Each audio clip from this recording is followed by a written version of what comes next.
Hello दोस्तों, स्वागत है आपका। आइए आज देखते हैं विलियम शेक्सपियर का जो अगला प्ले है किंग लियर, उससे इम्पोर्टेंट कुछ एमसीक्यूज जो कि एग्जाम में पूछे जाने की संभावना रहती है। कुछ क्वेश्चंस ऐसे हैं जो कि यूजीसी नेट या कुछ अदर एग्जाम्स में पूछे गए हैं। तो देर ना किए हुए शुरू करते हैं। फर्स्ट क्वेश्चन जो आपको अपनी स्क्रीन पे दिख रहा है, the question is asking which character disguises himself as poor Tom. तो ऑप्शन आपके सामने दिख रहे हैं, Edgar, option B Edmund, C Lear and D Gloucester. तो इसका जो करेक्ट ऑप्शन है वो है ए वाला, एडगर। एडगर जो कि क्लॉस्टर का ही बेटा है और इसको बेवकूफ़ बनाया जाता है एडमंड के द्वारा। तो मजबूरन ये अपनी ज़िंदगी बचाने के लिए और अपने आप को किसी तरह से ज़िंदा रखने के लिए एक बेगर बन जाता है, अपना पूरा टॉम नाम रख लेता है, ऐसे डिस्गाइज कर लेता है अपने आप को। तो option A is correct. Next one is what is king Lear's tragic flaw. तो ट्रेजिक फ्लॉ की बात करें तो हर कोई ना कोई जो कैरेक्टर है उसकी कोई ना कोई कमजोरी रहती है जिसकी वजह से ट्रेजिकल डाउनफॉल्स हुए हैं सारे प्लेस में। तो जो पहला ऑप्शन है आपको दिख रहा है एम्बिशन, ये एक प्ले है विलियम शेक्सपियर का। नेक्स्ट आपको पता होगा मैकबेथ। उस मैकबेथ का जो मेन कैरेक्टर है उसका ट्रेजिक फ्लॉ होता है, तो हम कह सकते हैं कि ये tragic flaw ambition that is Macbeth से संबंधित है। Next is emotional intelligence. तो ये जो ट्रेजिक फ्लॉ ये संबंधित है एंटनी एंड क्लियोपेट्रा का जो प्ले है उसमें मेन कैरेक्टर एंटनी से है। थर्ड है जेलिसी, ये ट्रेजिक फ्लॉ है उनका। अगला एक ट्रेजिक प्ले है ओथेलो, ओथेलो का। और बचता है लास्ट में प्राइड। तो डी ऑप्शन इज करेक्ट। ये ट्रेजिक फ्लॉ है अपने मेन हीरो लियर का। Next, who says how sharper than a serpent's tooth is to have thankless child. इस बात को कौन बोलता है और किस सिचुएशन में बोलता है? ऑप्शन आपके पास है Gloster, King Lear, Kent and Albany. तो करेक्ट ऑप्शन है इसका ऑप्शन बी, किंग लियर। जब कॉर्डेलिया मना कर देती है इसकी फ्लैटरी करने के लिए, तब ये कॉर्डेलिया के बारे में ऐसा बोलता है कि इससे अच्छा तो ये है कि कम से कम एक सांप पाल लो, लेकिन ऐसा बच्चा नहीं होना चाहिए। तो ये कॉर्डेलिया के परिप्रेक्ष्य में बोलता है king Lear. Who remains loyal to king Lear even after his banishment. King Lear को निकाल दिया जाता है, ये भी किंग लियर भी निकाल दिया जाता है उसकी बेटियों के द्वारा। इवन जो मेन कैरेक्टर जिसके बारे में बात यहाँ पे हो रही है, एक कैरेक्टर है, उसको उसका भी बैनिशमेंट हो जाता है, लेकिन फिर भी वो लॉयल रहता है किंग लियर के प्रति। Who is this character? Edmund, Gloucester, Kent and Cornwall. Option C is the correct one, Kent. ये भी अपने आप को डिस्गाइज करके आता है, एक जेंटलमैन बन के आता है, उसके ग्रुप में शामिल हो जाता है। और ये कह सकते हैं कि इवन आफ्टर बैनिशमेंट भी लियर के प्रति लॉयल रहता है। Who is illegitimate son of Gloucester, Edgar, Edmund, Albany and Cornwall. तो आपको दिखेगा option B is the correct one. Edmund जो है वो एलिजिमेंट है, लेकिन ग्लॉस्टर को ये इस तरह से मैनिपुलेट करता है कि इसको ही ग्लॉस्टर भरोसा करने लगता है एडमंड के ऊपर कि यही सबसे अच्छा है। और अपने जो रियल सन है एडगर, एक्चुअली ये इसका रियल एंड लीगल सन होता है, इसको वो नफरत करने लगता है कि इसने मुझे मारने की कोशिश की हुई है। तो कुल मिला के पूरी स्ट्रेटजी, पूरी कॉन्स्पिरेसी बनाई गई होती है एडमंड के द्वारा। तो ये एलिजिमेट सन होता है ग्लॉस्टर का। Daughters, which daughter refuses to flatter him in the accelerated way. Actually यहाँ पे ये थोड़ी टाइपिंग मिस्टेक हुई, यहाँ पे होना चाहिए विच ऑफ लियर्स। ये actually sorry for this mistake.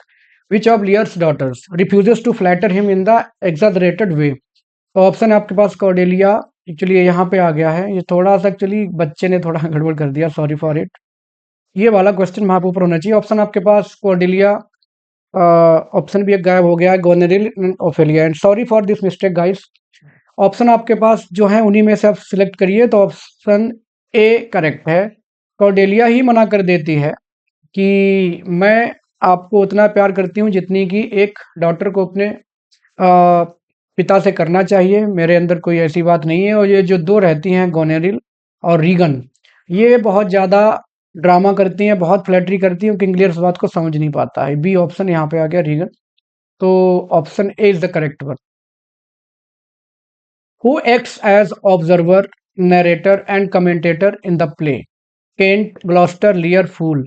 जो भी सारी घटनाएं होती हैं प्ले में, उन घटनाओं के ऊपर कौन ऐसा कैरेक्टर है जो कमेंटेटर, ऑब्जर्वर, नरेटर बहुत सारे रोल प्ले करता है।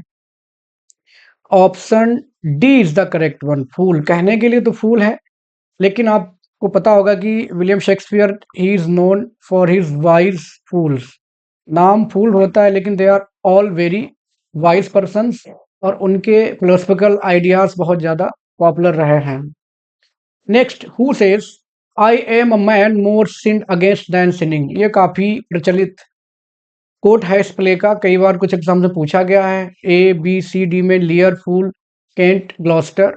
Option A is the correct one. Lear ही है जो कहता है कि मैंने जरूर पाप किया था अपनी बेटी पे भरोसा ना करके, लेकिन जितना दो बेटियों ने मेरे खिलाफ इतना सब कुछ किया है पाप, तो उस हिसाब से I am a man more sin against than sinning. इतना पाप मैंने किया नहीं था जितना बेटियां मेरे खिलाफ कर रही हैं। किसकी बात कर रहा है? ये बात कर रहा है गोनरिल और रीगन की। गोनरिल एंड रीगन, इनकी बात कर रहा है। Next one, what is the final fate of Lear. Lear को फाइनल क्या नतीजा मिलता है? He is restored as king, he loses his pride and gradually he is killed in battle, he dies from grief over Cordelia's death। Option D is the correct one. जब Cordelia की death हो जाती है, उसको Edmund execute करा देता है, तो लियर अपने आप को असहाय पाता है और वो दुख में इतना ज्यादा परेशान होता है कि वो रोते रोते ही मर जाता है, heart attack type. What is the significance of the storm in Act Third? It's a natural phenomena only. It brings Lear and Gloucester together. It reconciles Gloucester and Edgar. It presents Lear's inner turmoil and madness. Option T is the correct one. चलिए, storm जो है वो symbolical है, और उससे लियर का जो आंतरिक संघर्ष और उसका पागलपन का जो सिंबॉलिकल सेंस है, उससे पता चलता है स्टॉर्मी सीजन सीन से, जो कि थर्ड एक्ट में आता है। Who is the first daughter of Lear to die. तीनों डॉटर्स में Cordelia, Goneril, Regan, Ophelia, it's just to confuse you, तीन ही होती हैं एक्चुअली। तो इनमें से कौन है जो पहले अपने आप को मर जाती है खुद ही, या मार दी जाती है, जो भी है, यू हैव टू आंसर। तो option C is the correct one. Regan is the first to die, she is the first to die. Next one is, what is Edmund's motive in the play. Edmund जो कि villain होता है एक तरह से, इसका motive क्या है? Loyalty, ambition and legitimacy, love for Regan, jealousy against Edgar. ये भी ऑप्शन ठीक हो सकता है, क्योंकि इसे अपने भाई से बहुत जेलसी रहती है, एडगर से, जो कि अपने इसके सौतेले पिता का एक्चुअल सन है। लव फॉर रीगन, रीगन से प्यार भी करता है, प्यार तो वो दोनों से करता है, रीगन से भी और कॉर्नेल से भी। तो कुल मिला के नंबर 1 का विलेन है। तो क्या लग रहा है आपको? ऑप्शन यहाँ पे बी करेक्ट है, एम्बिशन एंड लिजिटमेसी। एक तो वो चाहता है कि उसको लीगल किया जाए, उसकी वैल्यू समझी जाए, और दूसरा ही इज एम्बिशन, उसको लगता है कि वो भी किंग बन सकता है आने वाले टाइम पे। उसे लगता है कि मैं रीगन या गोनरिल किसी एक को पटा के उससे शादी कर लूंगा तो साम्राज्य उसका हो जाएगा।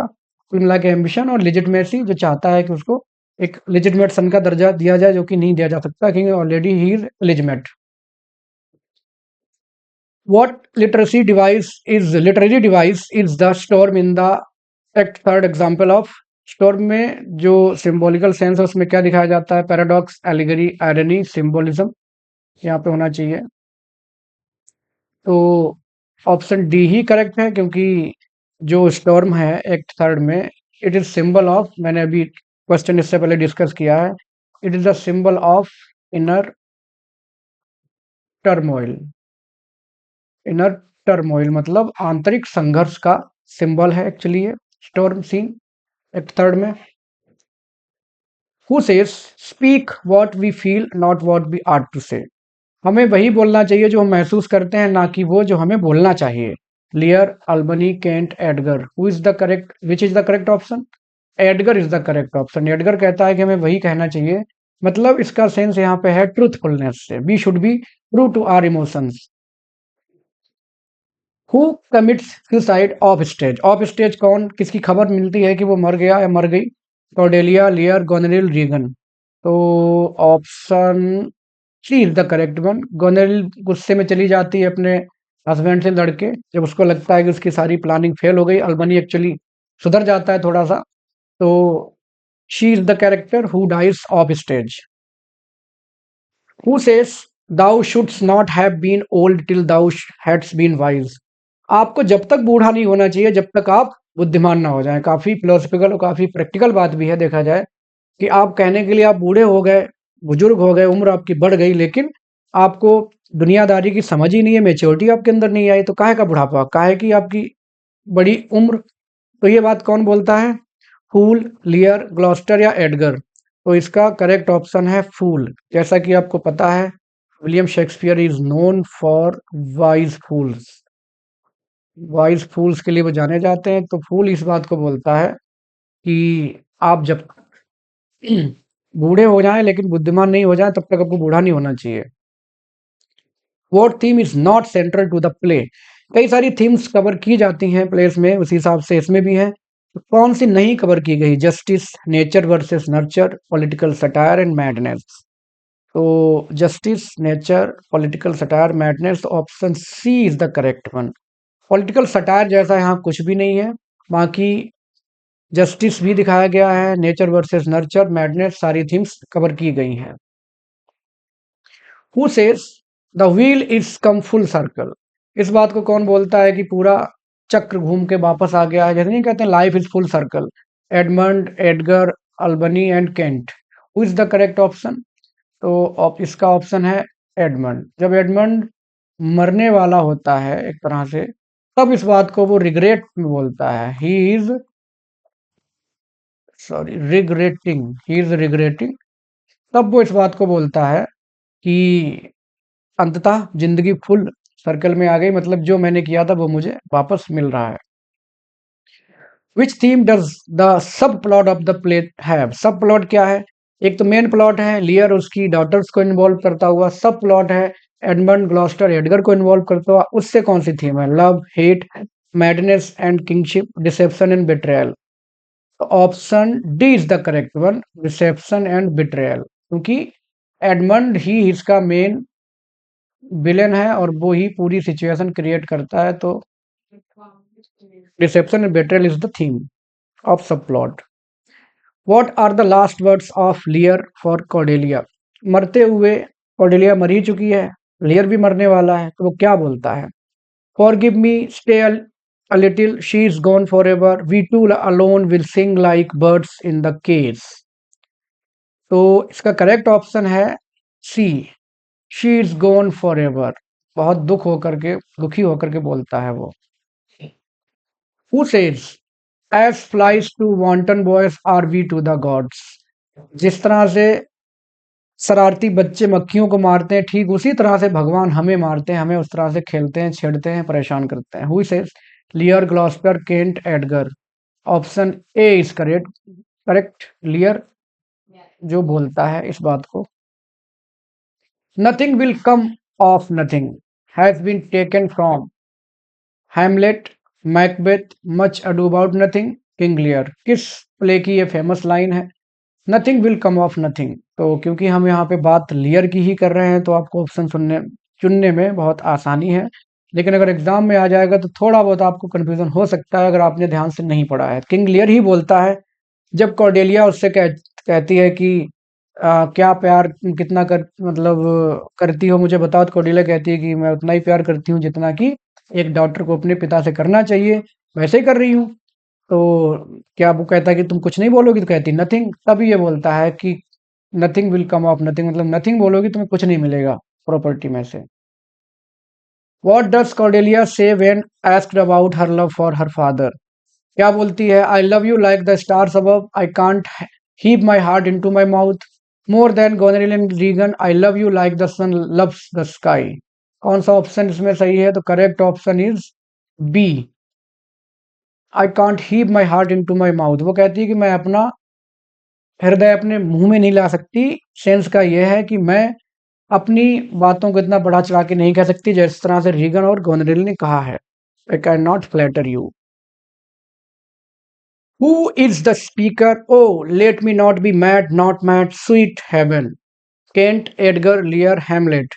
तो option C is correct. Lear बोलता है जब वो पागल होने कगार पे होता है at the verge of madness, at the verge of madness, पागल होने के कगार पे बोलता है कि मुझे पागल नहीं होने दो प्लीज, हे ईश्वर मुझे पागल नहीं होने दो, इस तरह से बोलता है फ्रस्ट्रेशन में। Who says the Prince of darkness is a gentleman, ये बात होती है केंट एडमंड एडगर लियर। कौन कहता है? Option C is correct. Edgar बोलता है इस बात को, कैसे बोलता है? As poor Tom, as poor Tom. जब वो पागल होता है, मतलब पागल तो नहीं होता, बस भिखारी के रूप में घूम रहा होता है, तो जब एडगर और लियर की बात होती है तब ये बात कहता है बातों बातों में कि जो राजकुमार आपको लग रहा है, एडगर, ये लियर इसकी तारीफ करता है एडगर की कि तुम तो बहुत समझदार राजकुमार जैसे लग रहे हो। तब ये बोलता है कि जो प्रिंस है is of darkness is a gentleman. whom Goneril insults calling a moral fool, Goneril किसकी बुराई करती है, किसको इंसल्ट करती है? Albany, Lear, Edmund, Edgar. तो गोनरिल जो कि अल्बनी की वाइफ है, अल्बनी की ही वाइफ होती है, और वो इसके नेचर को पसंद नहीं करती है, तो अल्बनी को ही वो यहाँ पर इंसल्ट कर रही होती है, क्योंकि वो थोड़ा जनरस हो चुका है, थोड़ा सा वो उसे तरस आ रहा होता है किंग लियर के ऊपर। तब वो कहती है कि तुम मोरल फूल हो, बेवकूफ हो तुम नंबर एक के। विच character survives in the end of the play, play जब खत्म हो जाता है, सबके साथ मारे जाते हैं, कौन बचता है? गोनरिल, रीगन, केंट, एडगर। तो option D is the correct.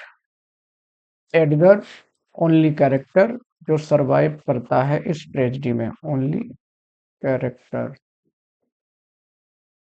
जो सरवाइव करता है। Who is the first character to question Lear's rash and biased decision, जब कॉर्डेलिया को निष्कासित कर देता है अपने, कहता है कि तुम्हें कुछ नहीं दूंगा, राज्य का कोई हिस्सा नहीं दूंगा, तब ऐसा कौन सा कैरेक्टर है जो कॉर्डेलिया के पक्ष में बोलता है और राजा के डिसीजन को चुनौती देता है कि तुमने गलत किया? क्योंकि सब लोग नहीं बोल सकते राजा के सामने, बट वो बोलता है। Who is that? Cordelia, Gloucester, Kent, Albany. तो option C is correct. Kent बोलता है, और जिसकी वजह से उसको बैनिशमेंट मिलता है, ही इज बैनिश्ड। वही थोड़ी सी बात बोलता है कि आप गलत कर रहे हैं, then he is banished by Lear. Lear उसको बैनिश कर देता है कि भागो यहाँ से, तुम्हारी इतनी हिम्मत, इतना सब बोल रहे हो। नेक्स्ट।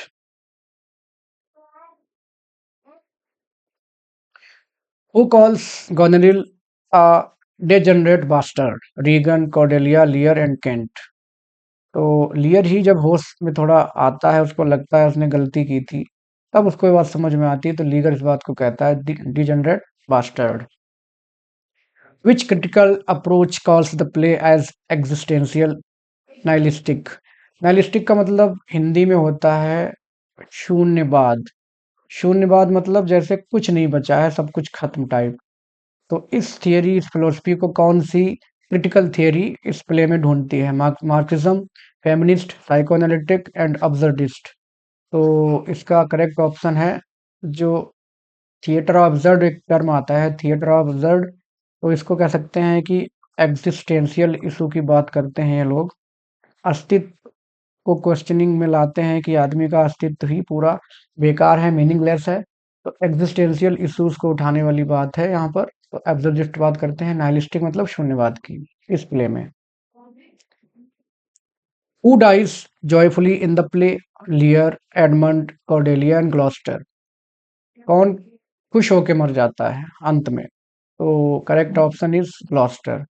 ग्लॉस्टर को जब पता चल जाता है उसका बेटा एडगर जीवित है और एडगर ने ही उसको बचाया था इस तरह से, तो कह सकते हैं कि अंत में ही डाइज हैप्पीली, थोड़ा सेटिस्फाई होके मर जाता है कि चलो जो भी हुआ, कम से कम मुझ मेरी आंखें खुल गई। आंखें फुड़वाने के बाद आंखें खुलती हैं इनकी, तब इनको समझ में आता है कि हाँ, मैंने गलती की थी। राइपनेस इज ऑल इज सैड, कौन कहता है? लियर, एडगर, एडमंड एंड केंट। यहाँ पे राइपनेस का मतलब है दोस्तों मेच्योरिटी। मेच्योरिटी मतलब परिपक्वता, परिपक्वता की बात की गई है। तो इस बात को कौन बोलता है? इसको बोलता है एडगर। एडगर कहता है कि परिपक्वता ही सब कुछ है। परिपक्वता मतलब उसको लगता है जिस तरह उसके पापा ने उसकी नहीं सुनी और उसके भाई, एलिजिमेट भाई पे भरोसा कर लिया, और तमाम जो लियर ने भी कभी गलती की, मतलब ओवरऑल प्ले में जो इंसिडेंट्स है सबको देखते हुए वो कहता है कि मैच्योरिटी बहुत बड़ी बात है और सबके पास नहीं होती, तो maturity is everything, ripeness is all. The term pathetic fallacy applies most strongly to which scene? Gloucester's suicide attempt, storm scene, Lear's wailing on Cordelia's death and Cordelia's defeat in the battle. ऐसा कौन सा scene है जिसमें सबसे ज्यादा हमें दया महसूस होती है? तो उसका B option B is the correct one, क्योंकि यहाँ पर कई सारी चीजें होती हैं।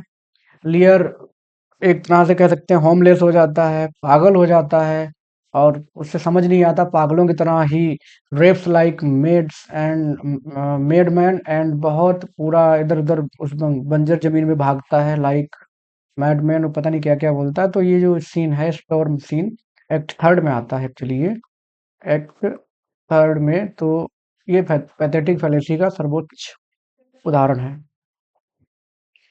What classical unities does the play violate? Unity of time, unity of place, unity of action and all of the above.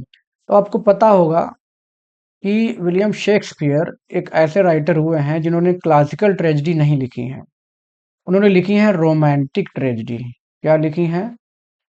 Romantic tragedy. अब ये रोमांटिक ट्रेजेडी क्या है? ये ऐसी ट्रेजेडी होती हैं, ऐसी रचनाएं हैं जिनमें वो अपने हिसाब से रूल्स बनाते बिगाड़ते हैं। क्लासिकल ट्रेजेडी में प्रॉपर तरीके से इन सब चीज़ों का ध्यान रखा जाता है, लेकिन इन्होंने ऐसा नहीं किया है।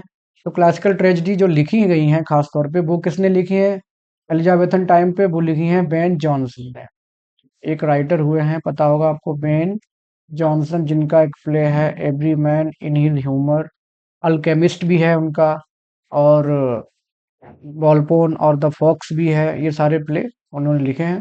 Ben Jonson is the writer of classical plays. Tragedy तो नहीं लिखी उन्होंने, कॉमेडी लिखी, but they are classical. Which critic has argued that King Lear is unstageable? ऐसा कौन सा क्रिटिक मानता है कि जिस तरह से इसमें सीन्स हैं, तमाम बातें हैं, उस हिसाब से अनस्टेजेबल, स्टेज पे अच्छे से प्रेजेंट नहीं किया जा सकता? तो Harold Bloom, T S. Eliot, A C. Bradley and Samuel Johnson. Who says? तो इसका करेक्ट ऑप्शन है सैमुअल जॉनसन। सैमुअल जॉनसन इस बात को मानते हैं कि इस प्ले को अच्छे से स्टेज नहीं किया जा सकता। इन द प्ले शेक्सपियर क्रिटिक्स, किस बात की आलोचना करते हैं विलियम शेक्सपियर इस प्ले में? कैथोलिसिज्म की, the divine right of Kings, human nature and authority, pseudo relationships. तो ये बात यहाँ पे जो की गई है, आलोचना की गई है, वो की गई है डिवाइन राइट्स ऑफ किंग्स। क्योंकि जिस तरह से किंग लियर अपने आप को पूरा राइटफुल एयर मतलब अधिकारी मानता है, ऑनर मानता है अपनी संपत्ति का, अपनी मर्जी से वो बांटता है तमाम चीजों को, तो एक कटाक्ष किया गया है। डिवाइन राइट ऑफ किंग्स की यहाँ पर थोड़ी सी आलोचना की गई है। Apart from tragedy which genre does the play resemble? Romance, morality play, revenge tragedy and parody. तो जिस तरह से इसमें जो चीजें दिखाई गई हैं उस हिसाब से option B is correct, morality play. Morality play में क्योंकि जिस तरह से इसमें बहुत सारे वाइसेस एंड मॉरल डिलेमास दिखाए गए हैं, उस हिसाब से मोरलिटी प्ले से रिजेंबल करता है। Which critic writer rewrote the play changing its ending from tragic to happy? जैसे लास्ट में सब मर जाते हैं, कॉर्डेलिया, किंग लियर और भी रीगन गनरिल भी मर ही जाती हैं, तो उस हिसाब से कौन सा राइटर था, क्रिटिक था, जिसने इसकी एंडिंग चेंज कर दी थी प्ले की? तो कौन है? Eliot, Johnson, A C Bradley and Nahum Tate. तो option D is the correct. Nahum Tate ने, एक्चुअली ये 17th सेंचुरी राइटर थे, 17th सेंचुरी राइटर, इन्होंने इस प्ले की एंडिंग को चेंज कर दिया और कॉर्डेलिया को जीवित रखा और उसकी शादी करा देते हैं ये उस एंडिंग में, किससे? एडगर से, कि एडगर से उसको शादी करा देते हैं। इस तरह से इन्होंने एंडिंग चेंज कर दी थी, हैप्पी कर दी थी ending. Who is seen as Machiavellian character? Machiavellian का कैरेक्टर मतलब जो काफी मैनिपुलेट करता हो, मतलब चीजों को अपने हिसाब से करता हो, मैनिपुलेट कर रहा हो। तो कौन है? Kent, Edmund, Edgar, Albany. कौन है? Option B is correct. Edmund ही इस तरह से मैनिपुलेट कर करके चीजों को बिगाड़ देता है। Who speaks fortune good night smile once more turn thy wheel Edgar Edmund Lear Kent. Option B is the correct Edmund.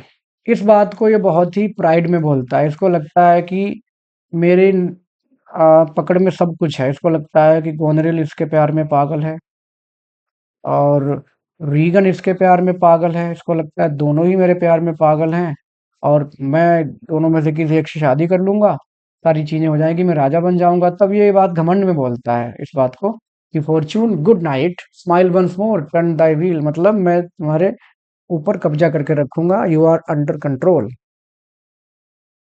Who says, when we are born, we cry that we are come to this great stage of fools? लियर Kent Edgar Gloster. इस बात को कौन बोलता है? इस बात को बोलता है लियर। कि जब हम पैदा होते हैं तो हम इसलिए रोते हैं कि हम इस मूर्खों की दुनिया में आ चुके हैं।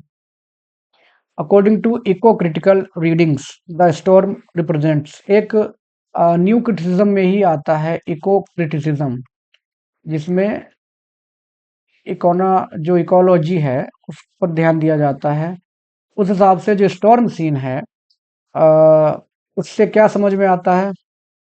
Political instability, natural phenomena, chaos and fate, nature reclaiming moral authority. क्या है? Option D is the correct one. Nature reclaiming moral authority का मतलब नेचर इज सुप्रीम। जो भी है नेचर हमें सिखा सकती है, तो ये इको क्रिटिसिज्म का nature is supreme and moral ये दिखाया गया है इस स्टॉर्म सीन में इको क्रिटिक्स के हिसाब से। What does the wheel of fire refer to in the play? The divine punishment of hell, unexpected outcomes, the sun, the continuous of stormy winds. तो option A is the correct one. Wheel of fire का मतलब ये जो hello की आग है, जैसे कि जॉन मिल्टन ने भी कभी इसको इमेजिन किया है उनके पैराडाइज लॉस्ट में, उसी हिसाब से the divine punishment of hell that is the wheel of fire. What Renaissance belief is reflected in Lear's downfall? Humanism, original sin, growing moralism, divine rights of kings. तो option D is correct, divine rights of king. ये जो पहले भी question में आया है इसको reflect किया गया है। Who says gods are just and of our pleasant vices make instruments to plague us? लियर Kent Edgar Edmund. तो लगता है भगवान के रास्ते ही, देवताओं के तरीके सही होते हैं, वो हमारे हमारे अवगुणों या गुणों के हिसाब से हमें पनिश करते हैं, तो इसको बोलता है एडगर।